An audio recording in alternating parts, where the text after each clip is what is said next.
Okay, so the AA Healing Pyramid. So today we're doing the spiritual layer of the pyramid. The spiritual layer is at the top of the pyramid. So if you can see on these expanded sides there, the blue side is side one, the names of the layers. So just wanted to remind you that the spiritual layer is at the top of the pyramid, and I want to also remind you about the cascading effect of health and well-being down the pyramid, the effect that each layer has on the next layer. And the spiritual layer is at the top of the pyramid, so it has an effect on all the layers underneath it. So if you get the top right, well, things are going to start going right all the way down the pyramid. It takes a long time if you're only working on the spiritual layer, which is why we have to work on all the layers at once so that it makes it go quicker. But the spiritual layer is going to impact all the layers underneath it. So you could say it's the most important to get right, or to keep healthy, let's say. And on the green side, that's the self-healing exercises that we apply to each one of the layers. And that, if you can read that, it's a bit small on that screen, but it says the journey of meditation. So we're going to be talking about the journey of meditation today in detail. And the yellow side is the results of self-healing, or the goals of self-healing. And in the spiritual layer, hopefully you can see that it says peace and unity, which is the goal of the spiritual layer. So let's talk about it. So the spiritual layer, or the word spiritual, can mean so many different things to different people. So we have to be very clear about what we mean. Spiritual can mean something different to everybody. And we don't mean this in a religious sense at all. What we mean when we talk about the spiritual layer is down to identity.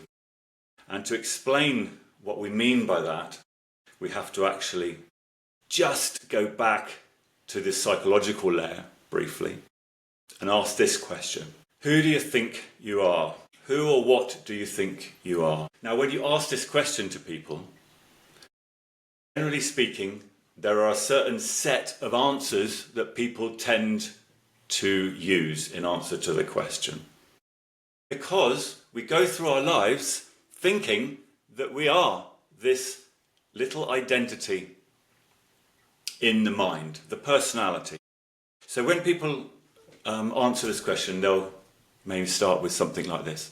I'm a human being. Or perhaps they'll give their name, or maybe a gender, or a nationality, or a race, or religion, or an ability or disability. And if you're still not satisfied and you keep asking that question, no, but who do you think you are? What do you think you are? Then they'll go into the personality and they'll start answering it with things like their likes and dislikes. Or perhaps they have a medical condition of some kind. Or they'll start naming their characteristics or their values, or, I am a happy person or a sad person, or I suffer from depression, or I like this or I like that. Maybe even some failures, because people tend to quite often define themselves through their failures. Or even achievements. Think of an athlete, for example, a top tier football player or something like that. Who are you? Who or what are you? I am a football player. I have achieved such and such. Talents. Or perhaps mistakes. People do tend to define themselves through their mistakes sometimes. This is all about identity, isn't it? This is the human identity. This is the identity in the mind that people think that they are. Now, what we're saying in the spiritual layer is that we're calling it a mask. Now, the mask identity is that feeling or that set of thoughts in the mind which shouts me. In fact, it repeatedly shouts me. It shouts me, all the way through our lives. That's what it's designed to do. Now, it's been called lots of other things as well in the past. We're calling it a mask or a mask identity, but this is what we call the ego, or a lot of people call the ego, the egoic identity, the little self, the false self, the psychological self. It is the human identity. It's the identity of the personality. But we're saying it's a mask, which is actually a false identity. It's not your true identity. That is what we are saying in the spiritual layer. Because the false identity or the psychological identity is all within the psychological layer. It's a construct. It's an imaginary construct inside the psychological layer. And it's false because it's impermanent. It changes constantly. 1 minute it's this, next minute it's that. And it all depends on our experiences as we travel through our lives.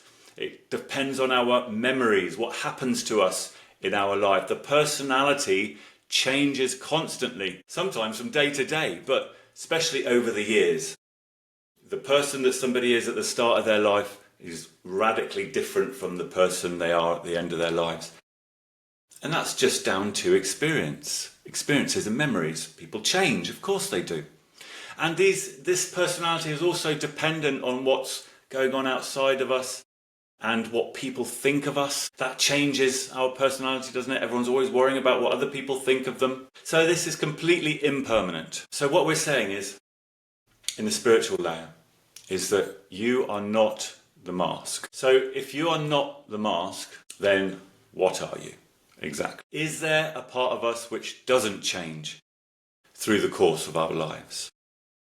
Because we've got this identity which completely changes from year to year, completely impermanent. Is that really who we are? Or is there something deeper, more fundamental, something that doesn't change throughout the course of our lives? If we can find something permanent that makes up our being, then surely we're going to say that's what we truly are, not something that constantly changes. So in the spiritual layer, we are saying that the real you is the light of awareness behind the mask. So behind that psychological identity, there is an awareness which is looking out of your eyes. And it doesn't do anything, it just watches.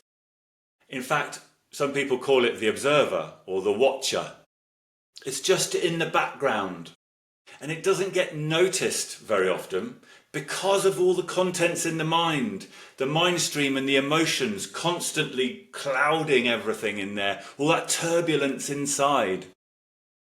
That clouds our true identity. Because when you reduce all the contents, you're still there. You can remove all thoughts and emotions from your experience momentarily in meditation.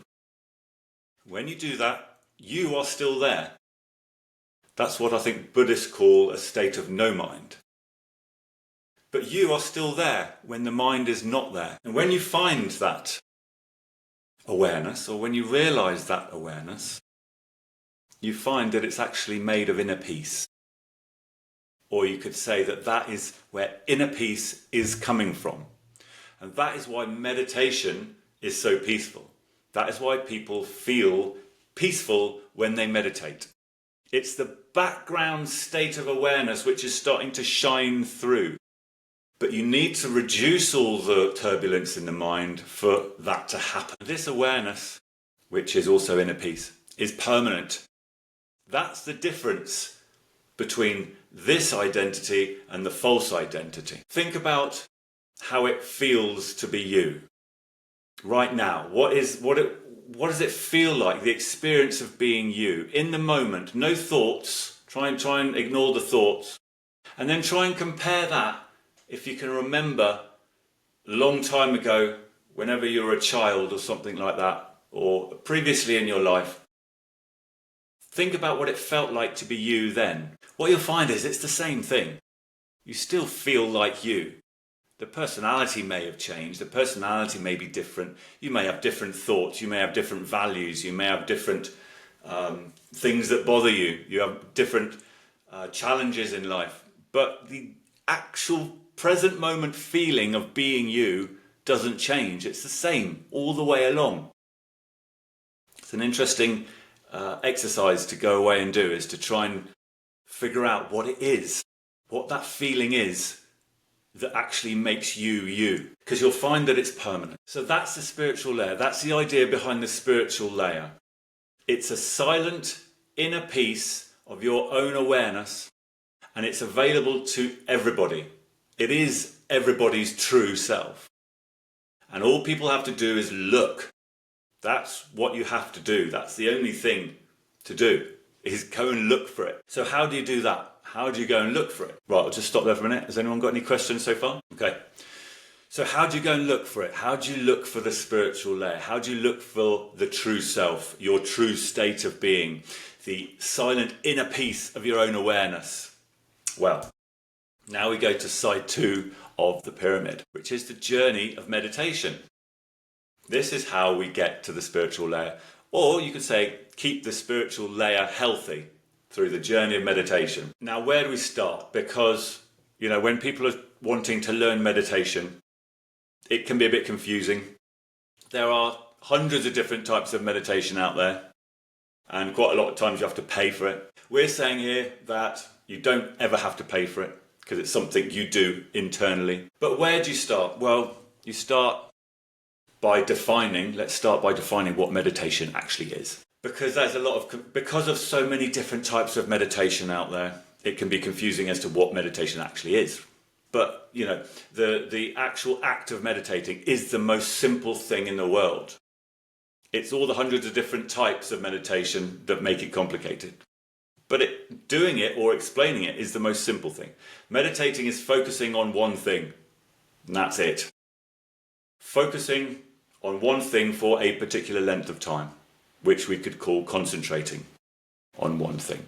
That's all meditation is at the end of the day. Now, the first thing we need to understand in the journey of meditation, and it is a journey, by the way. It's the most simplest thing in the world, but it's still a journey because the tricky bit is keeping your focus. That's the tricky bit. That's why it's a journey. So the first thing to understand in the journey of meditation is the subject and the object. So the subject is you. You are doing the meditating, and the object is what you are focused on in the mind. Whatever you are using your mind to concentrate on, that's the object of meditation. So what can we focus on? Because this is where the hundreds of different types of meditation come in. And this is where it can get confusing. And everyone's offering a different type of meditation. And so these are just different objects to focus on. That's all it is. So let's have a look at some objects of meditation that we can choose in our journey of meditation. You can literally focus on anything, really, at the end of the day. Anything in your experience, you can focus on.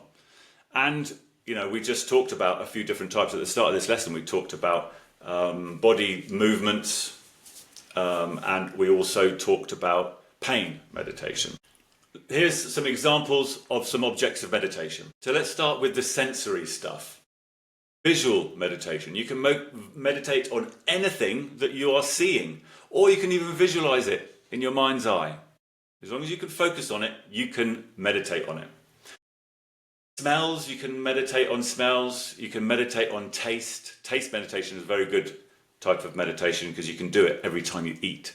So every time you are having a meal or something to drink, you can meditate. Use it as an excuse to meditate, because we should be meditating all the way through our day. I'll talk about that in a second. Auditory meditation, what we can hear, of course. So any of our senses we can actually meditate on.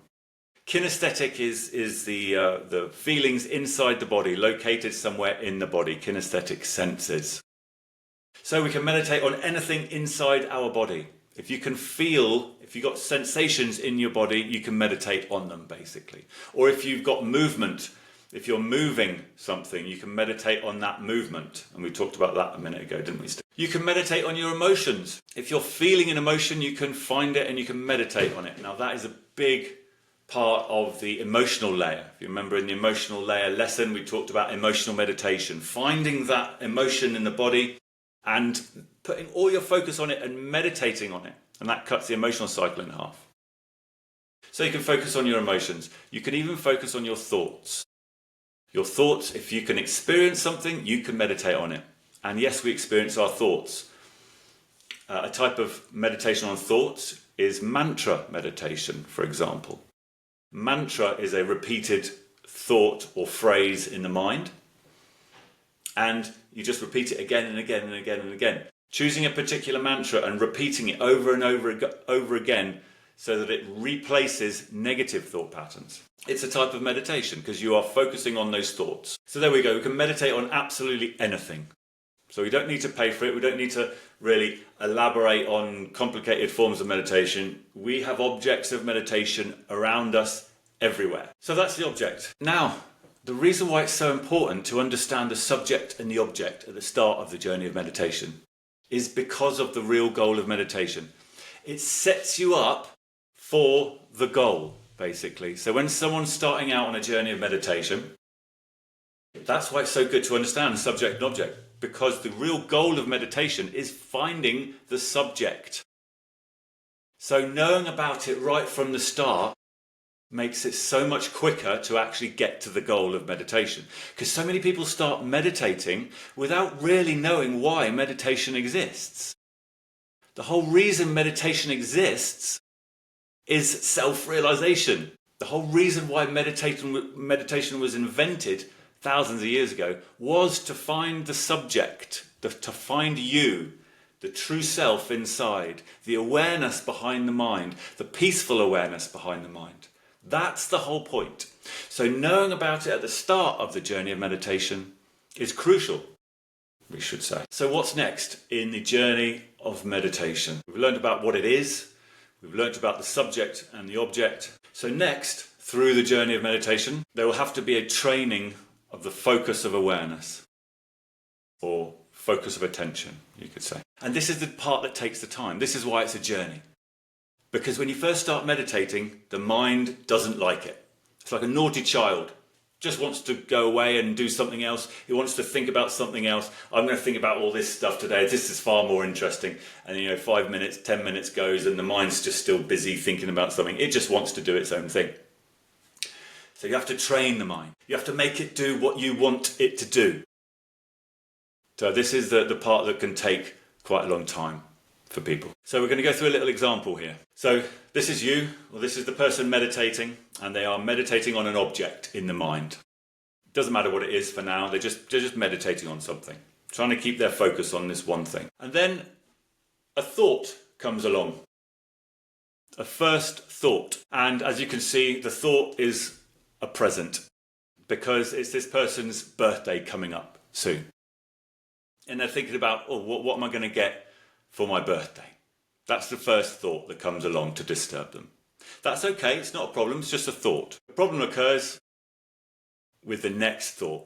If you go with that thought into a conversation, then the awareness is lost. And the second thought here is, I'm getting a bit old, I wonder if my health's okay. Or you have a little thought about your health because you're getting older, because it's your birthday coming up. That's the second thought. The awareness is lost. You're in the mind stream there. And then the third thought comes along. And at this point, you are lost in the mind stream. A third thought. This is how thoughts arrive in a little train, in little bundles, in little conversations. One leads on to the next, and you get lost in the mind. So this next thought is your health actually leads on to the health of the planet. You think, what about the planet? The planet's getting a bit unhealthy at the moment. That's the next thought. You're lost in the mind stream. And then another thought comes along. You start thinking about a friend of yours that's an eco-activist, let's say. She's always thinking about the health of the planet.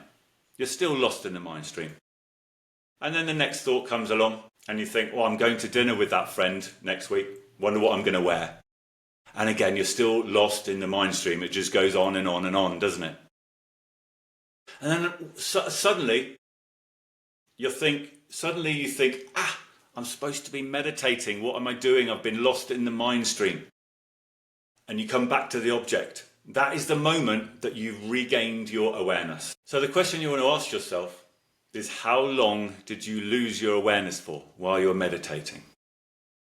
20 seconds, 1 minute, 5 minutes. When somebody starts meditating, very often you can be lost in the mind stream for the whole time that you're meditating. And then people then open their eyes, stop meditating and think, I was just thinking, so I must be rubbish at meditating. And then they don't go back to it because they just think, I must be just rubbish at meditating.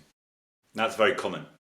But if that happens, and that will happen at the start, that person is meditating. That is what meditation is, and that's what happens at the start. And it takes practice. And eventually, what will happen is you'll be meditating, and you'll be able to have a first thought, and then you'll be able to stop that second thought. You'll be able to go, no, I've had that first thought, I know what it is, that's okay, the thought arises, but then you block the second thought and you go back to the object of meditation. That is where you can say the awareness has been kept. So you can have a thought in meditation and you haven't lost your awareness. You just see it, you just notice it, but you stop the second thought and you go back to the object. Now, I was talking about inner peace earlier, and quite often people will say, well, where is this inner peace you're talking about? How do you find that inner peace? Where is it? Where's the awareness and where's that inner peace? Well, if you want to look for that inner peace, you have to find the gap in between the thoughts. So at the start of the journey of meditation, there won't be a gap. The thoughts will just be like that. But eventually, the harder you try, the more the mind will become trained, and then there'll be a little gap in between thoughts. So you'll have a thought, a gap, and then another one, and a gap, and then you might still get lost in the mind stream often, but these little gaps start appearing. And the more you train the mind, the more these gaps start to grow and grow and grow. And that's where the inner peace is. It's in the gaps in between the thoughts. And eventually, in meditation, you get to a point where you can hold your concentration for a long length of time without any thoughts. And that's when the inner peace just starts to grow and grow and grow. Because the thought comes along and ruins the inner peace. The thought comes along and clouds the inner peace immediately. So the longer the gap in between thoughts, the more that inner peace just grows. And eventually, over many years and let's say many lifetimes, in fact, of meditating, very gradually, the inner peace grows to such a level that your identity becomes rooted in that inner peace, and it becomes the foundation to your identity. And that's when you're migrating the identity from the false self to the true self, and that then becomes who you are. And then thoughts come in on top, but they don't bother you so much because you are rooted in that silent inner peace, that permanent silent inner peace. Task-orientated meditation is a type of meditation that we do throughout the day. Now, you get the most benefit from meditation if you're doing it throughout the day, basically. So if somebody sits down and meditates for 10 minutes, 15 minutes, 20 minutes every morning or every evening, that is good, of course, but you're not getting the full benefit of meditation because you're only doing it for 15 minutes out of the whole day. The rest of the day, the mind is just left to its own devices to do all that damaging stuff, all that. If you go back to the psychological layer, in the analogy of the house, the psychology that if the mind stream runs away with itself, it can just spiral into negativity. And what we're trying to do here is control the mind stream all the time so that it lays down good memories, smooth memories, positive memories. So we want to be meditating all day long, really. But I don't mean sitting down and getting in a deep state of meditation here. That's not what I mean. What I mean is focused, highly concentrated all day long. And this has all sorts of other benefits as well, especially for just general well-being and general concentration skills and things like that, and motivation as well. You know, when somebody is in a high state of concentration all the time, highly focused, they become a lot more productive, for example. So you're getting the benefit of meditation practice and all the other benefits that come with meditation. And you're doing it all day long. So I've already mentioned one particular thing, eating and drinking. You can meditate while you're eating and drinking. You can meditate on the taste. You can meditate in other aspects of the day as well. And that's why it's called task-orientated meditation. So first of all, let's just try a couple of things. I want to show you exactly what I mean with this type of meditation. So what I'll get you to do is just go through a couple of examples. Now, you guys have all meditated before, so you know exactly what I mean. But this is just short bursts of meditation Short bursts of concentrating, basically. So everybody squeeze their finger and thumb together, just lightly, and focus on that sensation in between your finger and thumb. You can feel some pressure. So I'm gonna count, but you guys just focus on it. And it'll only be sort of 10 seconds or so. So focus as hard as you can on that feeling. Go for it now. Okay, that'll do. So that was kinesthetic meditation. Now, I would hazard a guess that you guys didn't get many thoughts that came through your mind while you're doing that for a short period of time. Was there any thoughts at all? No.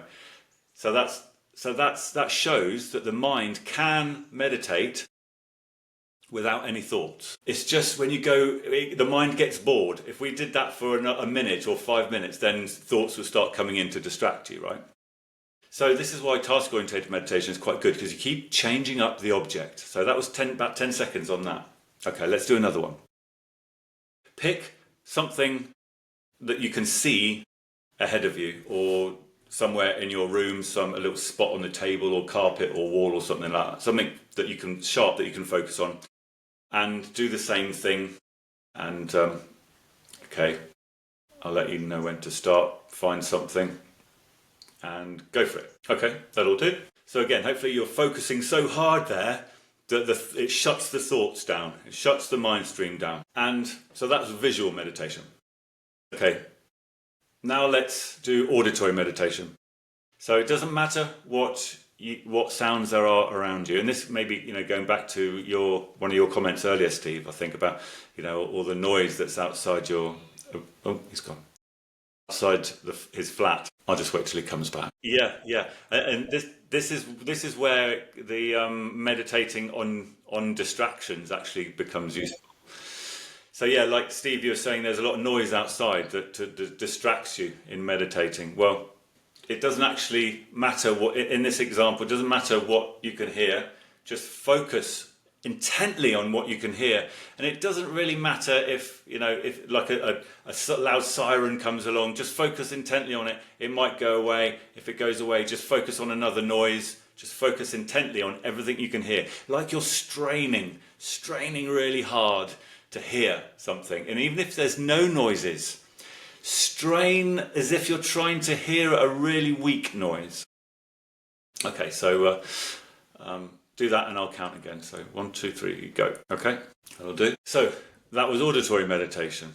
And I'm guessing that probably is the same for everybody, that there was not really many thoughts in those 3 examples. There was hopefully not that many thoughts coming through your mind, because it's just a sharp burst of concentration, isn't it? But that was 30 seconds worth. So if you just tried on one object for 30 seconds, you'd probably get some thoughts coming in, because the mind gets bored and distracted. So if we chop up our periods of concentration into short time frames that we're deciding, the mind's not deciding this, we are deciding to do it, it's a conscious decision, then it helps us meditate. And it also helps us to do this throughout the day. So you can do this no matter what you're doing, actually. Making a cup of tea is always a good, let's say. Say, if you're making a cup of tea or coffee or hot drink or something like that, you walk up to the kettle, you have to put water in the kettle perhaps, so you have to hold the kettle. So your mind goes to your hand and you focus extremely hard on your hand. You don't let your focus go anywhere else, and you do whatever you need to do. You can focus on the other hand, you can swap it to the other hand. Anyway, that's kinesthetic meditation. You're keeping your focus in your hands. And then the kettle's boiling. You might need to wait a little while. This is a good time to meditate, just waiting for the kettle to boil. You can start hearing the sounds as the kettle starts to boil. So you're focusing intently on that sound. That's auditory meditation. And then you start to see steam rising out of the kettle. And steam is really good to focus on, because it kind of keeps your attention. It's always moving. It's difficult to focus on, but you can stare at it and get absorbed in it. So you focus intently on that steam, and that's visual meditation. So you can do 10, 20 seconds on each of them, and that's 3 different types of meditation, all within that particular task. You have to, but you can extend it, of course. You have to take a tea bag. You're touching a tea bag. Tea bags are good to meditate on because they're a funny little texture, a little rough texture. Make sure you put your mind in your fingers as you're touching the tea bag, putting it in the mug. So basically, you can use your senses to meditate on whatever you are doing. And that's just one example, but you can actually do it in any task that you're performing all day long. And that trains the mind and gets it into the habit of meditating. And what you'll find is that if you do sit down for 20 minutes or half an hour to do a meditation session, it comes very much easier then because you have been training your mind all day long. So you really get the full benefits of meditation if you use task-orientated meditation. Let's crack on. So now we're just going to go through a few different types of meditation. Now, it's a long list here, so I'm not going to spend a long time on all of these, but this is really just to show you that there are lots of different types of meditation or ways to meditate. So mindfulness is a bit of a buzzword in meditation at the moment. Mindfulness is a particular type of meditation where you try and not focus on anything, in fact, and you allow things to come through your mind stream and awareness, but you try and keep your awareness. You try and not go with those distractions, not go with the thoughts. It's actually a bit more difficult if you're starting meditation, it's a bit more difficult to try mindfulness because it's easier actually to focus on one particular thing, which is why we teach that type of meditation. Kinesthetic meditation we've talked about a lot already today. That's meditating on sensations in the body. Visual meditation, of course, whatever you can see. Cooking is a form of task-orientated meditation. You can meditate while you're cooking in the same way that we've just been talking about, focusing on your hands, focusing on what you can see, the sounds, the smells even. Music is a great way to meditate. But one thing about music meditation is that it isn't just listening to music. So when you meditate on music, the most important thing is to focus as hard as you can on individual parts of the song or the track. The best way is actually to start dissecting the music track. So, there may be a drum beat. Focus on the drum beat. Isolate the drum beat and focus on that for 10 seconds. And then go to, there may be a melody or guitar, so rhythm guitar or something like that. Go to another section of the track and isolate that.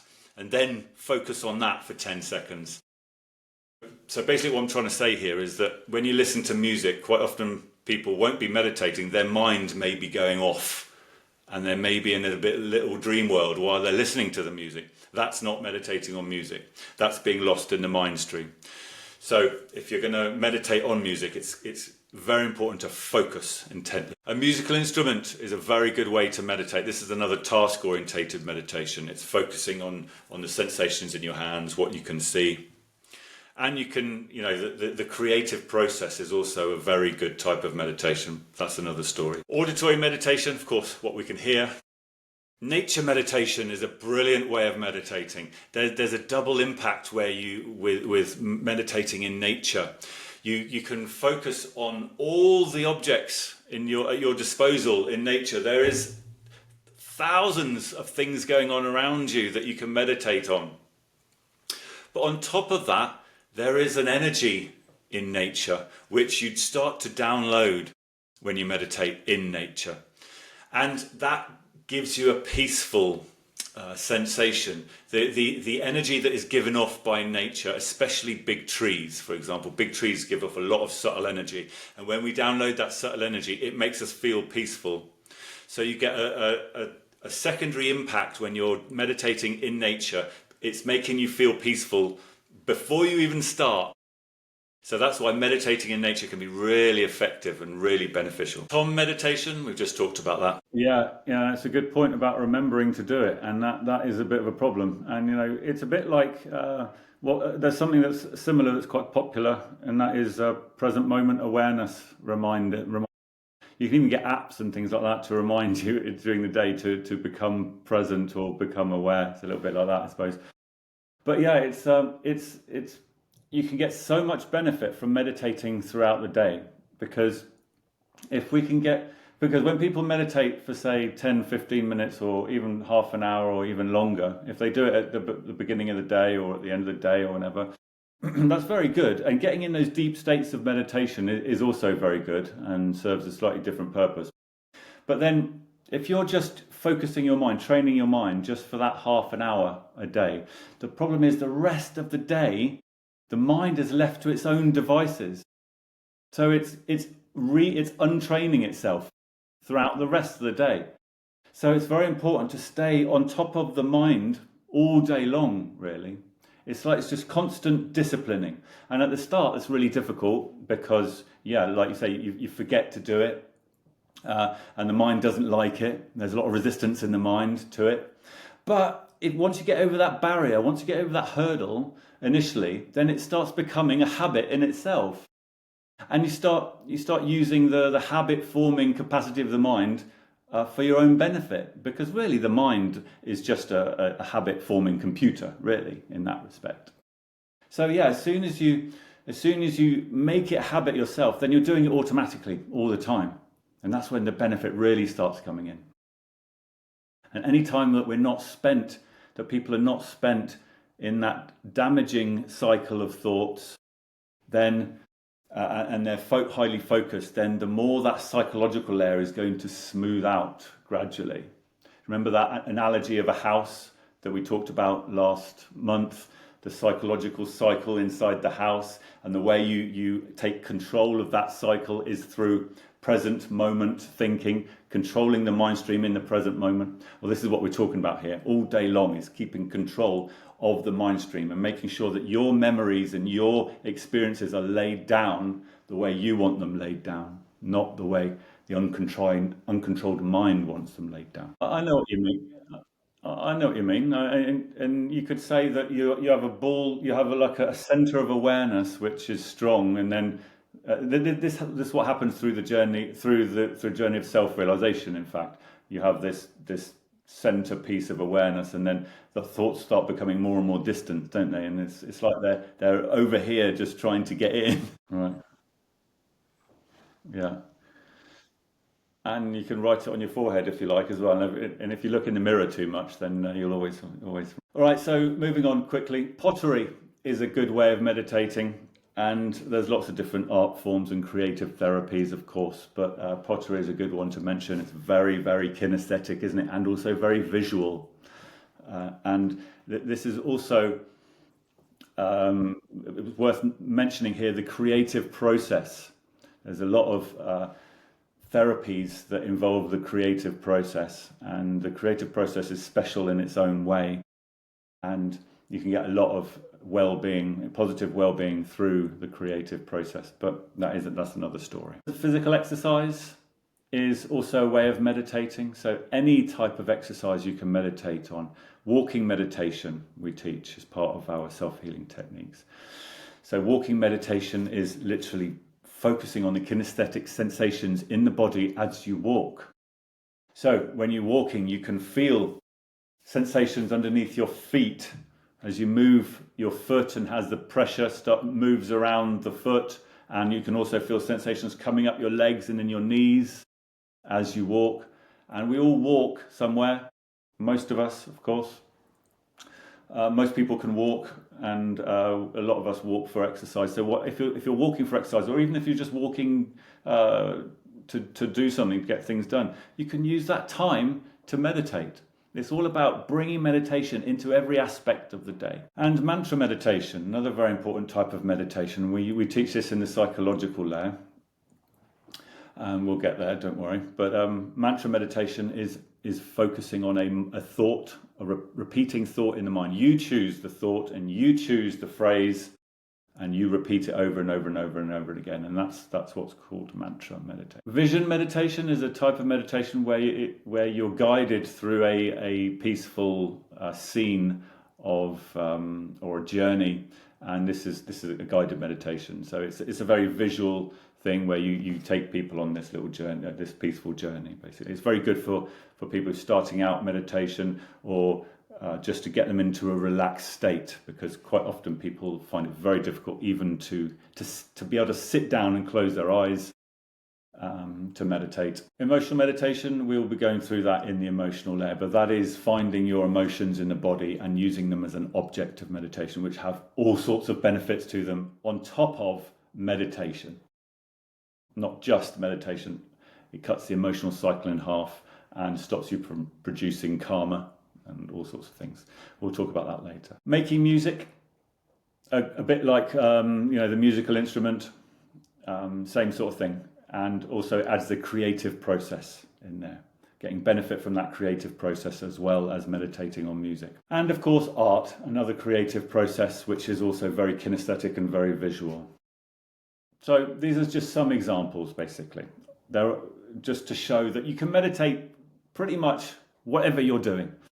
And there's all sorts of tasks in daily life that we do where the mind is constantly thinking. Well, we could be meditating while we're doing those tasks. You can even go through a process that needs thinking and do task-orientated meditation. You just set aside the right time to use the mind to start thinking. You use it for what you want to use it, and then you go back to focusing on an object. Of course, we're not saying that we shouldn't be thinking ever, because thinking is essential for life. But we should choose when we use our mind, not the other way around. So let's go back to the real goal of meditation. So we learnt about the subject and the object, and training the focus of awareness on the object. Because the mind needs to be trained, before it will do what you want it to do. So we have to use an object and train the mind and tell it to focus on that thing and make sure that it focuses on it until it starts doing what you want it to do. That's subject-object meditation. And all those meditations that we've just been through, they're all subject-object meditation. Now we get to the real goal of meditation, which we've already said is to realize the subject. Now the type of meditation that allows that to happen is called objectless meditation. It's literally meditating without an object. What happens when you meditate without an object? Well, what's left? The subject is left.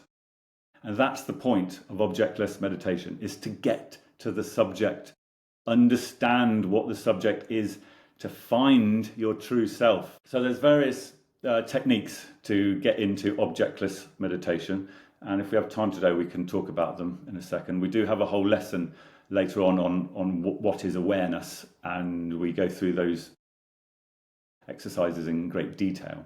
But if we have time today, we'll go through, we'll come back to them and try a couple of them out. But the result of objectless meditation, the more time we spend in objectless meditation, the more inner peace grows, until it becomes unshakable inner peace. And inner peace is, we could say, the background state of being when we quieten down the mind stream, the emotions and the senses. So it is possible to quieten down the mind stream until there are no thoughts. Now this is a common misconception, I think, in meditation circles. People say that it's impossible to remove thoughts from the mind. Well, that is not true. It is possible to remove all thoughts from the mind. However, you don't need to get to that level. You don't need to get to that point to start feeling inner peace. And you don't need to get to that point to realize your own awareness. You can do that just by having gaps in between the thoughts. But when you do quieten down the mind stream to a certain point, the emotions, if you quieten down the mind stream, the emotions start to quieten down as well. And you can even quieten down your senses as well. But that's when inner peace really starts to grow and grow and grow. Now, this is a long process in people. It takes a long time, this. And sometimes it takes many lifetimes. But eventually, inner peace starts to grow. And you can actually measure your progress in the journey of meditation by looking to see how much inner peace you actually feel. That is one way of measuring, and it's very difficult to measure, to be honest, but that's one way. And the ultimate goal, you could say, is a migration of identity. Now, don't forget, this is a course that we're teaching to the general public. So what we're calling it there is migration of identity, because we don't want to get into the whole subject of self-realization in that course. That course is just, we teach the spiritual layer, but we don't teach about self-realization specifically, because it's just too much of a big subject to throw in there. But we put in there about the migration of identity. That is the ultimate goal, really. It's to move your identity from the false self to the true self. And you could say that the more time people spend in that peaceful awareness, the more they are slowly migrating their identity away from the false self. Now, it does take Kundalini transformation and self-realization to actually make it permanent. But when you do make it permanent, it becomes the bedrock of your identity. It becomes the absolute foundation of who you are. And once the foundation of who you are is peaceful awareness, which you know can't be harmed or touched or is completely unaffected by the contents of the mind, once that becomes your identity, then nothing else can bother you anymore. And this is why the Buddhists may call it the end of suffering. What they call enlightenment is also the end of suffering. And the metaphor we use for seeing, well, the metaphor we use for realizing the true self is seeing. Seeing the truth, or seeing the source of the universe. Because through the journey of self-realization, the first step is to realize that you are the silent inner peace of your own awareness. That's what we've talked about in this lesson. That is the first step of self-realization, to realize that you've realized that the awareness is you, and you are not this crazy, impermanent, false self. The next part of self-realization is that that awareness grows and grows and grows, and you become aware that it's outside you as well as inside you, and you become aware that it's infinite, and then you become aware that there's just one. And you start to recognize that awareness in everybody else. You start to realize that you are everybody else. Everybody else is you. It's just one awareness, expressed in many. The one becomes the many. And then through the journey of self-realization, the many become one. The source realizes itself again and becomes whole, you could say. So moving to side 3 of the pyramid, very briefly. Side 3 of the pyramid is peace and unity. So that is what the results are of spending or working on the spiritual layer. Through the journey of meditation, we find peace and unity. And when we find unity, fear just falls away.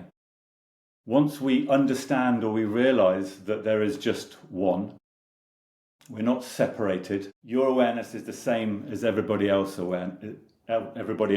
awareness.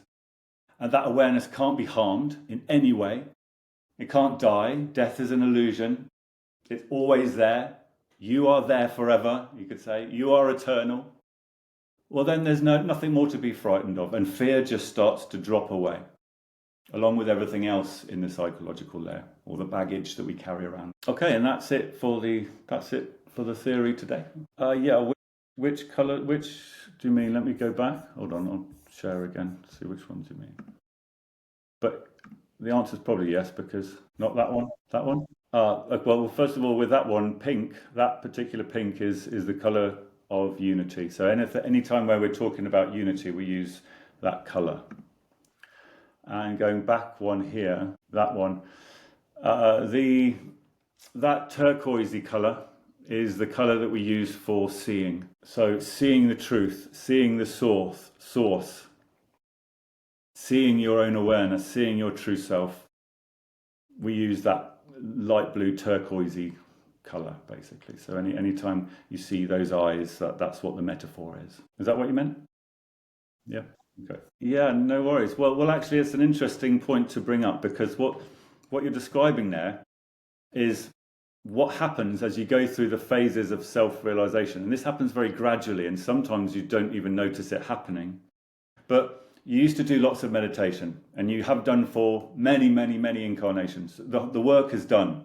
When you go through the Kundalini awakening, really you don't need to do any more spiritual practice anymore. But what happens in your experience is that what you're calling the state of meditation just starts to grow into your normal state of being. So you've just realized that just generally day to day you're meditating. Well, actually, you could also say that you're not. It's just becoming your normal state of existence. And that's in some Eastern traditions, they call that samadhi. And it's the growing awareness within you. And it displaces a lot of stuff that was there before, like a lot of constant thinking, basically, and emotions. Everything starts to calm down very gradually. The psychological layer starts to smooth out because that is growing. That awareness is growing in you. That's good. Yeah. Well, okay. So I think if it's self hypnosis, I think that it is. Now, I tried a bit of that myself and found that it was pretty much you're getting into a meditative state, and then you're making sort of auto suggestions and stuff like that. I think if you go to a hypnotist to do it, I mean, this is just my opinion though. Personally, I think that's sort of outsourcing it when you could be doing it yourself. And then you've got to trust that person, trust that they know what they're doing, and also the suggestion, the outcome or the goal of it is different to meditation. You could say it's more aimed at subliminal suggestions into the psychological layer to try and change thought patterns and things like that. So it hasn't got the real goal of meditation, I suppose. But there are some very similar aspects, I think. Yeah, absolutely. So the side 2 of the pyramid for the bioenergy layer is breath work. So we're going to talk about the exact types of breath work that we teach to people in the pyramid course when we go through the bioenergy layer. But so absolutely, yes, I think breath work is essential for people. So there's certain self-healing techniques that we teach in the pyramid course that we think should be routine maintenance for everybody. It should be as important as brushing your teeth in the mornings. It should be even as important as eating and drinking. It should be absolutely routine to everybody. It's routine health and well-being maintenance, and in the long term people will see the benefits. But in terms of the specific things you mentioned there, certain types of breath work that we teach do have a pause in the breath, a pause at the bottom of the breath and a pause at the top of the breath, and that's a basic pranayama yoga routine. But one, I think, thing with the pause and the breath, that can be really useful. I agree, that can be really useful, especially on the top of the breath as well. If you pause at the top of the breath, you can experiment with how long you pause for as well, because the longer you pause, you can actually download a hell of a lot of energy doing that as well. So we combine it in one of our breath works. We call it golden energy yogic breathing, and with that you pause at the top, but you have to be careful. So you have to be careful with people, because when they first start in breathing exercises, you don't want them to pause too long. Just a 2 or 3 seconds is enough. But then as people get more and more experience with it, you can get them to pause for a little bit longer. And you can also combine it with a lock, which is a bandha. In yoga it's called a bandha, and you lock your spine up and you lock the muscles at the base of your spine, and it feels like you're moving in an upward motion. It's a bit difficult to explain what a lock is, but actually if you do that at the same time as holding your breath, you actually download a hell of a lot of energy in that breath work. And what that does is expels the emotional energy you've got in your energy body at the time and replaces it with brand new, fresh, clean golden energy. And that emotional energy is what's activating the emotion chakras. The emotion chakras are part of the emotional cycle, and emotional energy, when we feel negative emotional energy, there's an actual energy flying around our energy body, and it activates a particular chakra, and then you feel the emotion, and then that activates more of the thinking in the mind. So the thoughts and emotions are constantly going around in this cycle. So this is why breath work is very good to combine with meditation, because you're constantly replenishing that golden energy. You're getting rid of the negative emotional energy that's coming out of you, and you're replacing it with golden energy. So naturally it helps you concentrate, helps you focus in your meditation, because there's less emotion and thoughts that are going around. So yeah, I totally agree. Yeah, I think that that's totally possible, and I've got a lot of experience myself with that type of thing, because I used to suffer from a lot of kidney stones, and that taught me a lot about pain, and it taught me a lot about myself as well. And I think it's completely possible to use pain in a positive way through meditation, and you can manage your own pain through meditation. And yes, I think you're right that if you meditate on pain, the feeling of pain, for long enough, it will start to change in your experience. It will start to morph into something else, and you'll start to see it. The mind stops labeling it as negative eventually, and it starts to just be a sensation in the body. And this takes practice, but once it just starts to be a sensation in the body, and you keep going, then yeah, you can turn it into inner peace, because you're not turning the pain into inner peace. The inner peace of the background state of your own awareness is starting to shine through, because you're meditating. So the pain will always be there in the background, but your awareness and inner peace will start to grow. So you'll start to feel inner peace, even though you've got this very strong, strange sensation that you're also focusing on. And with pain meditation, I think it's important for people to understand that really half or more than half of the problem is actually the mind. Suffering is more psychological suffering than it is physical pain suffering. Physical pain is very unpleasant, but most of it is the mind which is screaming at you. The mind wants it to go away. The mind wants it, doesn't want it there, and it's constantly screaming at you, how long is this going to last? I want this to go away, I don't want to feel this pain. It'll do anything, it'll take anything to try and make the pain go away. That's just thoughts and emotions in the mind. So meditating on the pain, actually, once you're practicing doing it, actually cuts all of that away. So that's most of the problem gone already. And then you've just got the sensation to then focus on, which then you can morph into something else, into just a sensation. Yes, you are right in saying that. And there's various types of ways of how to burn karma. The most normal way is the natural way, which is just feeling emotional reactions. So whenever we're feeling an emotion, we're burning karma. Whenever we're thinking in the mind, we're creating karma. That's going to be part of the emotional layer lesson. But yes, there's certain ways of removing negative karma without actually having to feel it in an emotional reaction. And really, what we're talking about here is suffering, really, isn't it? Without suffering, there's ways of removing karma without suffering. And objectless meditation is one of those ways where you can actually remove karma from the current life karma. Now, there's two different types of karma. There's current life karma and there's past life karma, because we are constantly creating karma in the current incarnation, and then store at the end of the life, after we die, we store it in the energy body. There's a bit of a process goes on where it gets transferred to the energy body for long-term storage in the energy body, and then that becomes past life karma. Now, there's different various techniques that we can use to get rid of some of this negative karma. And objectless meditation, you can remove karma which is stored in the lower mind. That's current life karma. And there's other ways of doing it as well, like karma yoga, for example. Karma yoga is the yoga of action, or more specifically, the yoga of selfless action. When we're actively doing things to help other people for no benefit, then that actually removes some of our negative karma. But that's actually happening in the mind. It's not actually our actions that are doing it. It's our mind. So it even works if we're thinking about doing things for other people with no personal benefit. If we're thinking about doing that, that also burns negative karma. That can take it from the past life storage as well. So there's different techniques, and we can also give energy healing to people to remove their negative karma as well.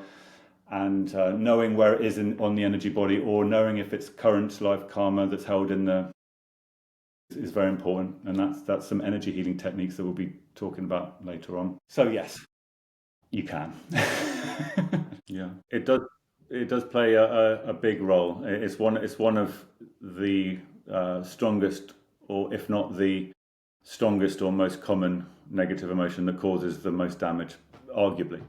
But yeah, so fear is a massive thing, or a massive part of what we want to try and remove in people, or get them to remove it from themselves, basically.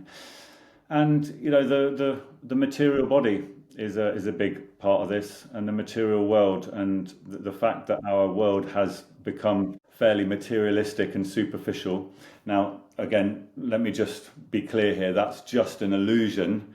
We're going into a dip, what looks like a dip in the planet before the global awakening happens, let's say. So it's supposed to do that. It's supposed to look like that. But if you look out the window into the world, yeah, it's quite easy to see that it's become very materialistic and superficial, and that causes all sorts of problems.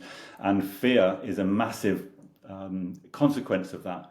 Because if people think that if they are identified with the material body and material things, then quite naturally they're going to fear losing those material things and losing the material body. So it's a natural consequence of our current times, isn't it? And so you know, bringing the antidote to materialism, let's say, is very important in getting people to lose that fear, really. And like just one example is teaching people about reincarnation, and you know, the reincarnation project, and giving people evidence about reincarnation until it becomes mainstream, until it becomes ingrained in society, that it's just common fact and everyone understands it. Then slowly people will release their grip on the material body, release that fear of losing that material body.